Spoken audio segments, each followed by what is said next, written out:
A psycho slasher worthy of his own horror movie in your D&D game? Not as unlikely as you may think.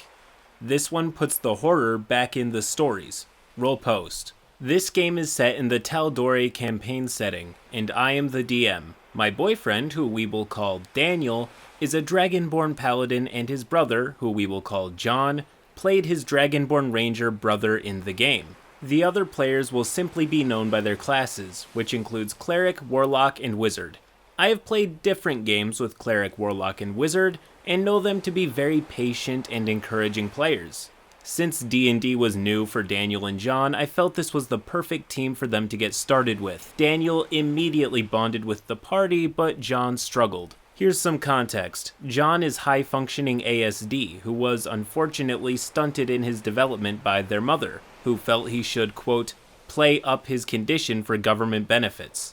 Daniel grew up having to keep his emotions numbed, while John and his mother would get in regular screaming matches. When Daniel approached his mother about why she just allowed this behavior, it was brushed away with, quote, that's just John. Daniel, however, was not allowed such outbursts. As much as I applaud the group for being so warm and accepting, this feels like movie-level foreshadowing. Like Stanley Kubrick himself took a break from torturing his staff and sat down to write an RPG horror story on Reddit. How that foreshadowing shadows forth? Let's find out. More context related to the game. During our session 0, I sat down with both Daniel and John to construct their characters and explain the basic mechanics of D&D. Daniel named his red dragonborn Barash and played into the lore of dragonborns. John named his black dragonborn Neltharion. Neltharion is, to my understanding, an existing character in World of Warcraft that is driven insane by a voice in his head and becomes Deathwing the Destroyer. So, the big bad evil guy.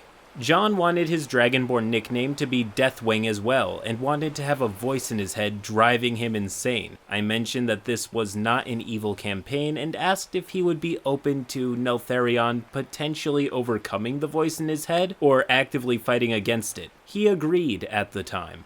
Returning to our D&D game, we began playing online during the beginning of the pandemic.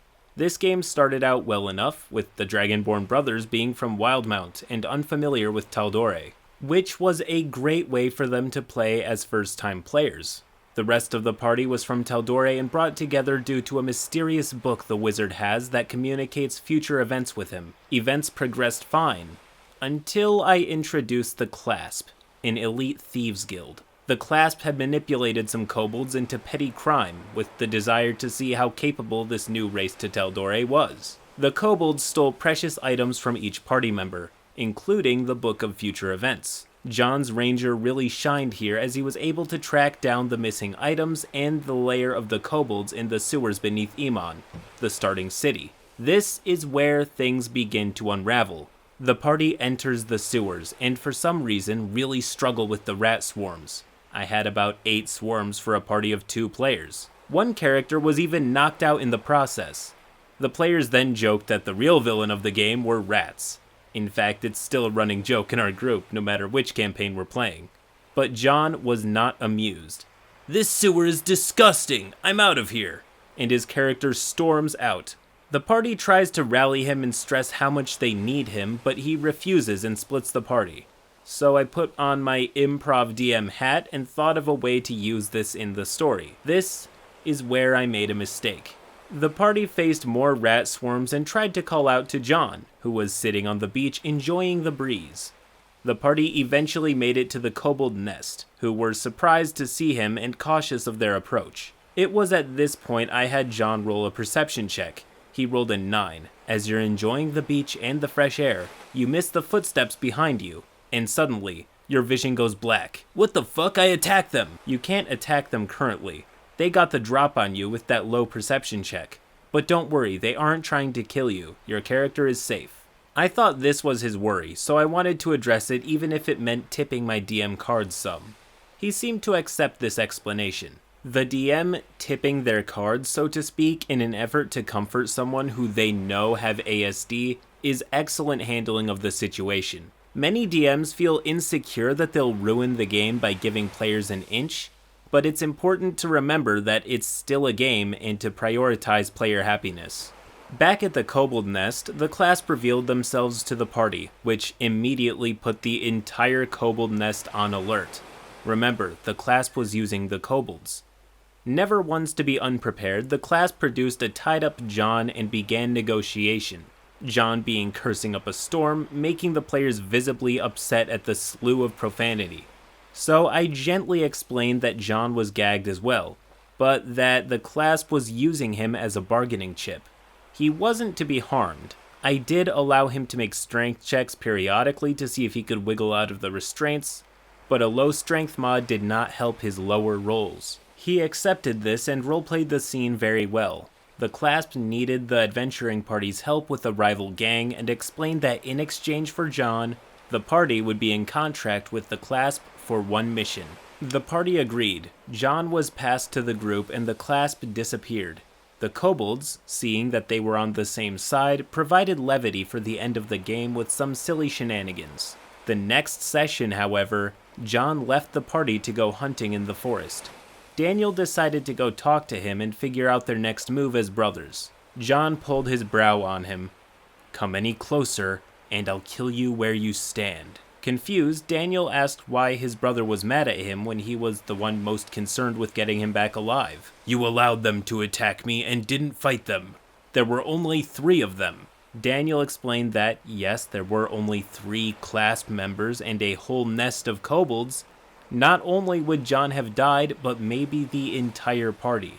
"Well, you have to prove yourself to me and help me kill Luck," the main Tabaxi clasp member of the trio.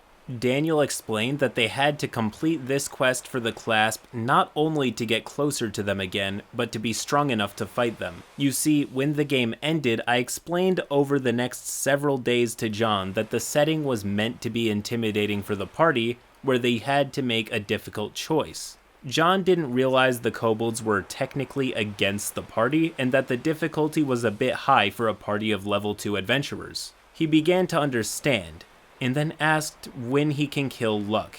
I explained that they were too low level at the moment, but promised him he would get his revenge. Back to the game.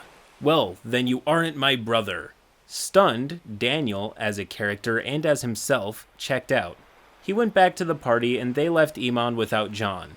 I kept asking if John wanted to track them in the shadows stealthily, to which he declined. I paused the game and explained that I wouldn't be able to do one-shots with him as this full campaign required most of my attention, so he wouldn't be able to partake in what the party is doing.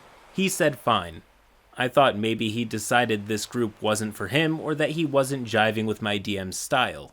However, John made it very clear that he wanted to play in this group still. He just needed time to figure out where to take his character. I'm going to speedrun through what happened the next several sessions. 1. He still joined the table when his ranger hadn't rejoined the group and kept saying how inept they were without him and how lost they would really be if he left. He kept interrupting the game to explain what he would do if he were there, to which I finally stated that he wasn't and that his comments were not helping the party. 2. When he finally rejoined, he decided to actively hate Cleric both in-game. God, Cleric, you really are stupid, aren't you? Why are you mad? I was joking. And out of game, which I really was not okay with. Cleric has severe depression and didn't always have financial means for his medication, so when he was off his meds, things hurt him worse. 3. The party enjoyed an NPC I created, a Kenku who owned a tavern and is trying to cobble enough conversation from her patrons together to have her own voice. Her name is Squawk. John threatened to kill her if the party stayed in the tavern for too long, and often complained out of game how much he hated her. We were living together at this point. 4. Anytime they leveled up, he would start the hunt for Luck all over again. I would let him roll survival checks and investigation checks to try and appease this obsession. But finally, I just had to explain out of game that Luck was way too high level for the party at this moment, and especially for John alone. I promised I would let him know when the party could go after Luck without risking a TPK. The biggest issue of this was I had to set up Luck to be a Rakshasa in disguise. I didn't want to reveal this to John as he admitted he couldn't keep anything I told him a secret. 5. When the campaign focused on other players' backstories, he would interrupt the game by asking if he heard the voice in his head. I did make it a point to have the voice make an appearance every so often, but I didn't do it every game. Especially when the voice did make an appearance once in one game, and John responded that it was creepy. The next session, he asked if he heard the voice again. 6. He was always playing Pokemon Go at the table, loudly, and was never prepared when his turn came up in combat. Daniel would have to constantly ask for him to turn it down so the other players could hear me. I know it's hard to stay focused on one thing in the world of TikToks and constant stimulation, but please turn your phones off in-game. It can make the DM insecure that you're not interested, and the other players will be pulled out of the experience. It's not something everyone can just do.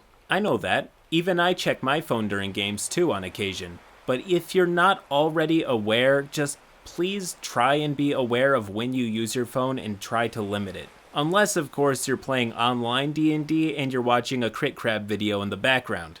Us crabs gotta support each other. Anyways, 7. We often provided snacks for the group.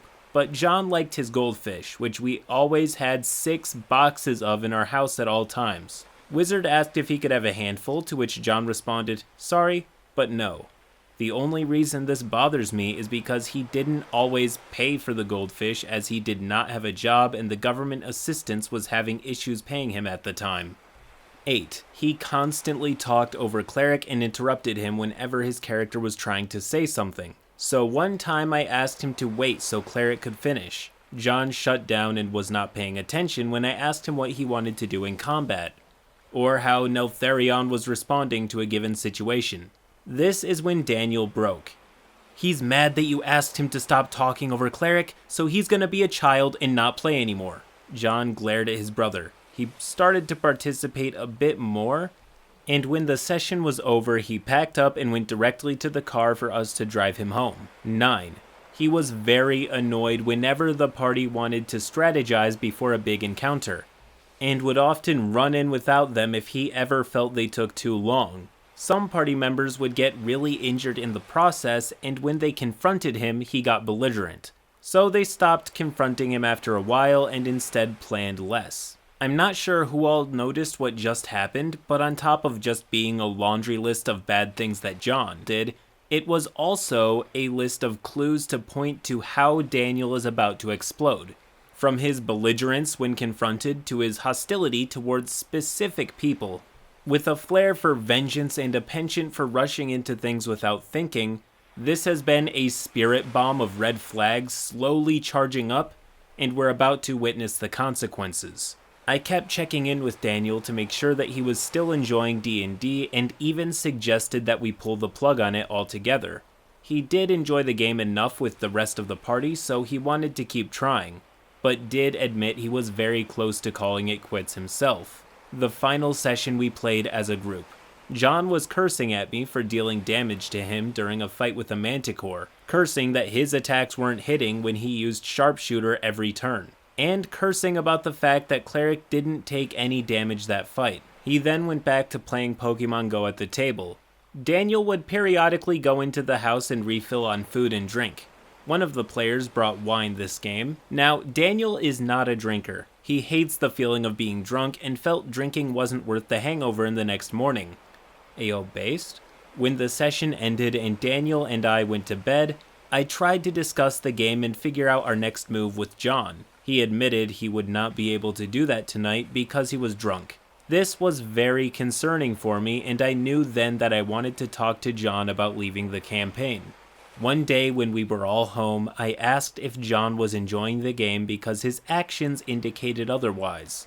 I told him I wouldn't be upset if he did not care for my DMing style, as it is very much a personal taste kind of thing. He said he was enjoying the game just fine. Daniel then asked if he liked the other players, to which John shrugged. I mentioned that if he didn't like the players, perhaps a different campaign without them would be more suitable. He then realized what we were trying to suggest and stated, "I don't like being left out of things. In fact, I get very mad if I am left out. It's an obsession of mine." This wasn't a plea to stay in the campaign, but a threat. Daniel admitted that he was scared of his brother that night. I ended the campaign the next day. We are approaching the climax of this tale, so once again we play our favorite, but also incredibly morbid and twisted game here on the channel, What Happens Next? Now, in case you haven't read the title of this video, or picked up on where this is headed, I'll spoil it for you, unless you want to spam skip until the end of this game, that is. Anyways, spoilers right now. So, who does John stab? A. The DM, B. His brother Daniel, or C. The cleric? Of course, due to the sheer difficulty of this question, there will be a bounty of 3 sand dollars on the line this time. So place your bets and roll post. During all the in-game tension, things were tense at home for Daniel and me as well. John typically had complete run of the house, while Daniel and I would hide in our room to get away from John. We would ask for help with chores, to which he would reply, "I mean, if you force me to, I guess, but I'm gonna fight you tooth and nail." This leads me to my next mistake. John wanted an emotional support cat, to which Daniel and I agreed to get him one at the same time we got a kitten for us. We adopted 2 kittens, to which Daniel and I ended up being primary caretakers. As you can imagine by now, John has a temper which really came out when he played video games. This scared his emotional support cat, so he wasn't often in John's room. One morning, I came out to feed the cats, and his emotional support cat came up to greet me. John did not like this. He stole a litter box from the common area and took it into his room, along with the food and water dishes. He shut his emotional support cat in his room, and then confronted me about, quote, making his cat dependent on me. I began yelling in response, finally fed up with his bullshit. He threatened me with 2 knives, and I ended up at the emergency room getting 15 stitches in my hand and thumb. John and Daniel's father came and moved John out of the house before I was released from the hospital, and Daniel and I now live together, just the 2 of us. We haven't talked to John in person, and I haven't really communicated with him through text either. However, a month after the stabbing, John did jump on Discord and asked when the next game was. I removed him from Discord, and Daniel kicked him out of our D&D group himself. I have a large scar across the palm of my hand, but am otherwise fine. John recently went into a mental health center as he was diagnosed with schizophrenia, after admitting he has sometimes had thoughts of stabbing his father. The takeaway? Sometimes D&D characters are closer to their players than you initially realize. So please, don't outright ignore troubled characters during creation, and always check in with your players after tough sessions. Okay, for one, whoever got John into a mental health hospital deserves a medal. Secondly, while mental health issues can explain awful behavior, there comes to a point where they still need to be held account for their actions. I'm all for forgiving and giving people with severe mental brain problems a pass. But I cannot be convinced that John lived his entire life stabbing free, but suddenly simply could not control himself at all. I know this because mentally ill people can also be some of the nicest and sweetest folks out there. I may be revealing myself as not a psychologist, and I'll probably be corrected in the comments, but as of the recording of this video, that's just my take. I hope John gets whatever therapy or medications are needed and lives a good life afterwards. That said, I have many other horror stories in these funny boxes. Till next time.